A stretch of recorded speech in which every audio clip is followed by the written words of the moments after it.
Simple present tense dalam bentuk negatif disarikan dari buku yang berjudul Understanding and Using English Grammar 4th edition, ditulis oleh Betty Scramfer Azar dan Stacy A. Hagen, disarikan oleh Evi Sayono untuk Angela Salsabila. Sebelum mendengarkan, silakan klik tanda follow atau ikuti atau subscribe. Thank you. Pada bab 1, ada tabel 1.1 tentang simple present tense dan informasikan bahwa the simple present says that something was true in the past, is true in the present, and will be true in the future. It expresses general statement of fact and general truth. Dikatakan bahwa simple present tense biasanya mengatakan sesuatu yang benar di masa lalu, masih benar di saat ini, dan akan benar di masa mendatang. Simple present tense mengekspresikan statement atau pernyataan umum tentang sebuah kebenaran atau kebenaran umum. Contoh kalimat pada tabel 1.1, water consists of hydrogen and oxygen. B, the average person breathes 21,600 times a day. C, the world is round. D, I get up at 7 every morning. I always eat a salad for lunch. Semua contoh kalimat tersebut adalah dalam bentuk positif atau kalimat pernyataan. Lalu bagaimana caranya agar kita bisa membuat kalimat-kalimat tersebut dalam bentuk kalimat negatif? Bagaimana caranya kita menegasi kalimat ini? Contohnya pada situasi seperti ini. Angela goes to her campus on Saturdays. Angela goes to her campus on Saturdays. Artinya, Angela pergi ke kampus setiap hari Sabtu. Padahal, misalnya, Angela tidak pergi ke kampus setiap hari Sabtu. Untuk mengubah kalimat tersebut ke dalam kalimat negatif, kita bisa mengikuti formula berikut ini. Yang pertama, tentunya dalam sebuah kalimat kita harus tahu subjeknya atau subjek atau pelaku kegiatan. Dalam kalimat tersebut, subjeknya adalah Angela.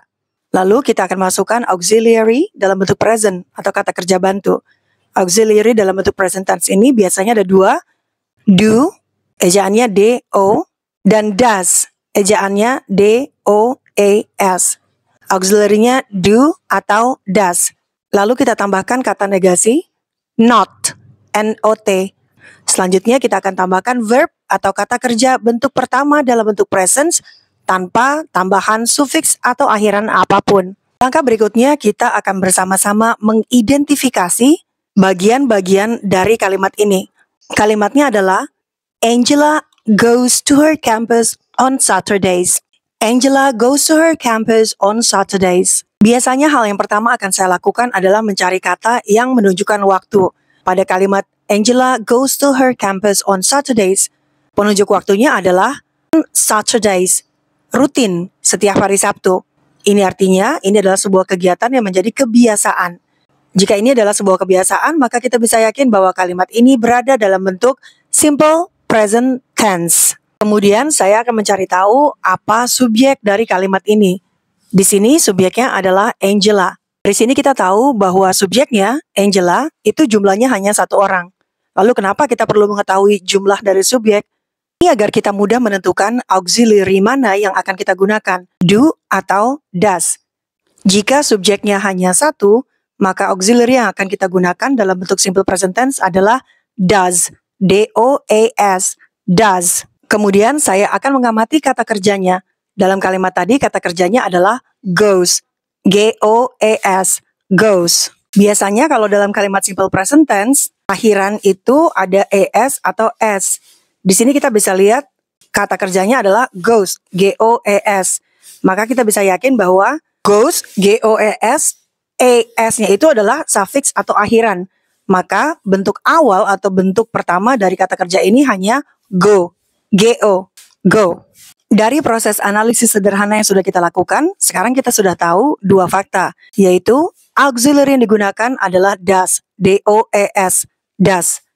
Kata kerja utama yaitu go, G-O. Selanjutnya, kita akan memasukkan apa saja yang sudah kita ketahui ke dalam formula simple present tense berikut ini. Yang pertama adalah subject atau pelaku kegiatan. Lalu kita tambahkan auxiliary dalam bentuk present, does. Kemudian kita akan menambahkan kata not, N-O-T. Lalu kita akan menambahkan beri kata kerjanya, yaitu go. Amati tanda panahnya. Pertama subject, Angela. Auxiliary-nya, does. Kata negasinya, not. Kata kerja utama, go. Keterangan, to her campus on Saturdays. Kalimat bentuk pernyataan atau statement atau kalimat positifnya adalah Angela goes to her campus on Saturdays. Kalimat negatifnya, Angela does not go to her campus on Saturdays. Angela doesn't go to her campus on Saturdays.